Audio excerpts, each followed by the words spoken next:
नमस्कार दोस्तों, तूली the vlog में आप सबका फिर से स्वागत है। दोस्तों, अक्सर देखा गया है दाम्पत्य सुख की कमी, डिवोर्स, दाम्पत्य चंचलता, यानी कि ना तो हस्बैंड वाइफ के साथ रहना चाहता है ना तो वाइफ हस्बैंड के साथ रहना चाहती है। यहीं से शुरू होते हैं अवैध संबंध। जी हाँ, शारीरिक सुख की कमी। तो यहाँ पर आज मैं बात करूंगी कि राहु अगर सप्तम स्थान पर है, यानी सप्तम भाव में है, तो इसका असर आपके दाम्पत्य जीवन पर क्या क्या पड़ सकता है और इसके उपाय क्या क्या होंगे, वो सारी चीजें आज के इस वीडियो में मैं बताने वाली हूँ। हमेशा की तरह आगे बढ़ने से पहले चैनल को सब्सक्राइब कीजिए, बेल बटन को दबाइए। वीडियोस अच्छे लगते हैं तो लाइक, शेयर और कमेंट करना बिल्कुल भी मत भूलिए। आगे बढ़ते हैं दोस्तों। 7वां स्थान आपकी जन्म कुंडली में इसे कहा गया है जीवन साथी का स्थान। के स्थान पर राहु आता है तो यहाँ पर दाम्पत्य कलह की शुरुआत हो जाती है।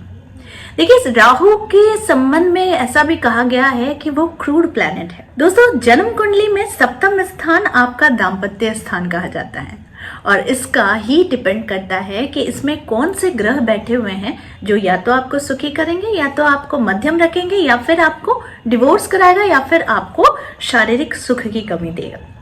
तो यहाँ पर मैं आज बात कर रही हूं कि 7th हाउस में अगर राहु बैठा है, सप्तम भाव में राहु का होना वो अच्छे फल का सूचक नहीं होता है। ये हमेशा दाम्पत्य कलह, शारीरिक सुख की कमी और अवैध संबंधों के साथ जुड़ाव कराता है।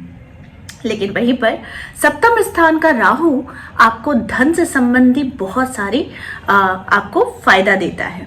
ठीक है, क्योंकि यहाँ पर देखिए सप्तम स्थान में शुक्र का होना, क्योंकि शुक्र का भी वहां पर दृष्टि रहती है, तो शुक्र और राहु की जो है ये दोनों की बनती नहीं है। इसीलिए शुक्र दाम्पत्य सुख देता है, वहीं पर राहु अगर 7th स्थान में है यानी दाम्पत्य वाले घर पे है तो वो कभी सुख देगा नहीं, पैसे की भरमार कर देगा, या फिर कह लीजिए पैसों के मामले में आपको बहुत ही आराम देगा। तो आज के जो विषय में मैं आप लोगों को बताऊंगी कि अक्सर देखा गया है कि लोगों की चार्ट में 7th हाउस में राहु है और इसी का नतीजा होता है डिवोर्स, सेपरेशन, या फिर अवैध संबंध, या फिर शारीरिक सुख की कमी का कारण बन जाता है। हस्बैंड कहता है कि वाइफ मेरे ओर ध्यान नहीं देती, वाइफ कहती है कि हस्बैंड मेरे ओर ध्यान नहीं देता। तो इसका रीजन है 7th हाउस का राहु। ये भाव जो होता है ये जीवन साथी के साथ मारक भाव में होता है। ठीक है, तो इस भाव में राहु के प्रभाव से जातक के जीवन साथी का जो हेल्थ भी होता है ना, हमेशा खराब रहता है। तो अक्सर ये भी देखा गया है कि ऐसे में जीवन साथी अस्वस्थ रहता है, और अगर अस्वस्थ है तो दाम्पत्य कलह शुरू होती है। अगर दाम्पत्य कलह नहीं है तो फिर शारीरिक सुख की कमी वहीं से शुरुआत हो जाती है। तो इसीलिए जो 7th हाउस जिसकी कुंडली में मारक होती है, यानी राहु अगर उसमें बैठा हुआ होता है, तो जातक जो होता है ना वो स्वयं वो घूमना पसंद करता है, भ्रमणशील होता है, लेकिन उसको वात रोग होता है। ठीक है, वो बहुत चतुर होता है, बहुत ही चतुर होता है, जिसके 7th हाउस में राहु है, और वो थोड़ा लालची प्रवृत्ति का हो जाता है। उसे जो मिलता है उससे वो संतुष्ट नहीं रहता है, बल्कि हमेशा उसे और भी ज्यादा चाहिए होता है। अगली बात जो ध्यान देने योग्य होती है, जिसकी कुंडली में 7th हाउस में राहु बैठा हुआ होता है, वो हमेशा कोई भी बिजनेस करता है ना तो उसमें उसे सक्सेस हाथ नहीं लगती, बल्कि वो हमेशा असफलता के कगार पर खड़ा रहता है। रीजन क्या होता है?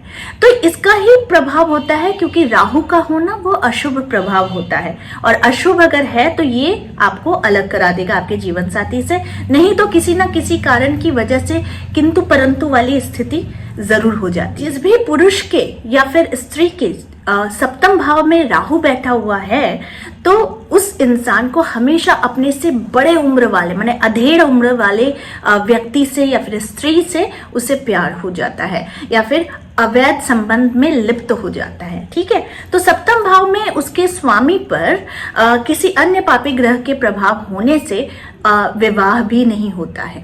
साथ में विवाह विलंब का कारण भी यही बनता है। दूसरी बात, अगर विवाह हो भी जाते हैं तो हस्बैंड के साथ अच्छे संबंध नहीं होते हैं। इसमें भी राहु मिथुन, कन्या, तुला या धनु राशि में हो तो विवाह की संभावना बिल्कुल ही खत्म हो जाती है। ऐसे जातक विवाह करना भी नहीं चाहते हैं। तो ये जो थी ये सामूहिक चीज थी जो मैं आप लोगों को बताना चाहती हूँ। आप लोग अगर अपने सप्तम भाव को जानना चाहते हो तो डेफिनेटली आपको किसी एस्ट्रोलॉजर से जुड़ना होगा और वही एस्ट्रोलॉजर ही आपको बता सकेगा कि अगर आपके दाम्पत्य कला है, आपकी शादी विलंब हो रहा है तो इसका रीजन क्या है। तो सबसे पहला स्थान आपका दाम्पत्य स्थान, शादी का स्थान देखना पड़ता है। तो यहाँ पर मैं आप लोगों को बताऊंगी कि कुछ उपाय, जिस उपाय से आप इन सारे दोषों से बाहर निकल सकते हैं। देखिए, राहु जो है ना, ये इसको सभी बोलते हैं कि क्रूर प्लैनेट है, लेकिन राहु की अगर सुदृष्टि आपके ऊपर पड़ गई ना तो राहु आपको रंग से राजा बना दे। तो इसीलिए राहु की अच्छी दृष्टि के लिए आप लोगों को जो करना है वो करना है, एवरीडे आप हनुमान चालीसा का पाठ कीजिए। अगर एवरीडे नहीं कर पा रहे हैं तो at least every Tuesday and Saturday आपको हनुमान चालीसा का पाठ करना चाहिए। भगवान शिव की पूजा करनी चाहिए, दुर्गा चालीसा का पाठ करना चाहिए और साथ में अगर हो सके तो आपको एक गोमेद धारण करना चाहिए। लेकिन ये गोमेद धारण करने के लिए भी आपकी प्रेडिक्शन ज़रूरी है कि आपको ये गोमेद धारण करना भी है या नहीं करना है, क्योंकि आपके चार्ट के हिसाब से ही ये निर्धारित होता है कि आपको कौन से स्टोन धारण करने चाहिए। ठीक है, तो यहाँ पर जो चीज़ है, और एक चीज़ मैं आप लोगों को बताऊंगी, क्योंकि राहु शुक्र के स्थान में बैठा हुआ है, क्योंकि शुक्र की दृष्टि भी सप्तम भाव में रहती है और शुक्र ही कारण होता है आपके दाम्पत्य सुख का। तो यहाँ पर शुक्र को भी बलवान बनाना पड़ता है राहु के उपाय के साथ साथ। जैसा मैंने हमेशा कहा है कि शुक्र को बलवान बनाने के लिए अपनी साफ सफाई का ध्यान रखिए, अपनी ऊर्जा को बहुत ज़्यादा पॉजिटिव बनाइए, साथ में परफ्यूम का यूज़ कीजिए और कपड़ों में ज़्यादा से ज़्यादा सफ़ेद कलर का यूज़ किया कीजिए। तो इससे भी जो है आपका शुक्र बहुत ज़्यादा बलवान बनता है। तो शुक्र अगर बलवान बन जाता है तो राहु का भी प्रभाव यहाँ पर घटना शुरू हो जाता है। तो बहुत सारी लेडीज़ को देखा गया है कि वो लोग अपनी साज सज्जा का भी ख्याल नहीं रखती हैं, अपनी सफाई का भी ख्याल नहीं रखती है, हमेशा दूसरों की निंदा करती हैं। तो ऐसे लेडीज़ का कभी भी हस्बैंड के साथ दाम्पत्य सुख नहीं मिलता है, क्योंकि ये लोग खुद से ही, अगर आप किसी की निंदा करते हैं तो समझ जाइए आप अपने वीनस को खराब कर रहे हैं। अगर आप अपनी साफ सफाई का ख्याल नहीं रख रहे हैं तो आप अपने वीनस को खराब कर रहे हैं। राहु को खराब करने का भी एक बड़ा रीज़न होता है कि घर के टॉयलेट का दरवाज़ा हमेशा खुला हुआ रहता है। ठीक है, तो इससे भी राहु दूषित होता है। आपको राहु को अगर राहु के प्रकोप से अगर बचना है तो राहु का ही उपाय करना चाहिए और साथ में शुक्र का उपाय करना चाहिए अगर आप राहु से पीड़ित है अपने दाम्पत्य जीवन में।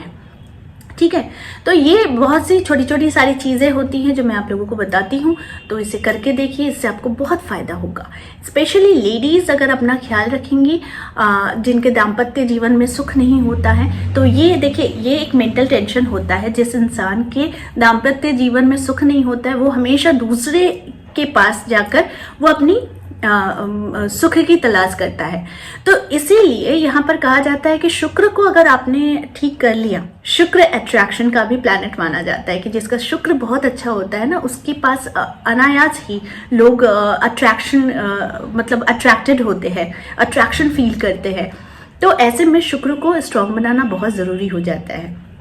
तो मैंने जैसे कहा, आप लोगों को अपनी साज सज्जा का ख्याल रखिए, परफ्यूम लगाइए, सफ़ेद रंग का ज़्यादा से ज़्यादा यूज़ कीजिए और काले रंग से यानी डार्क कलर से अपनी दूरी ज़रूर बनाइए।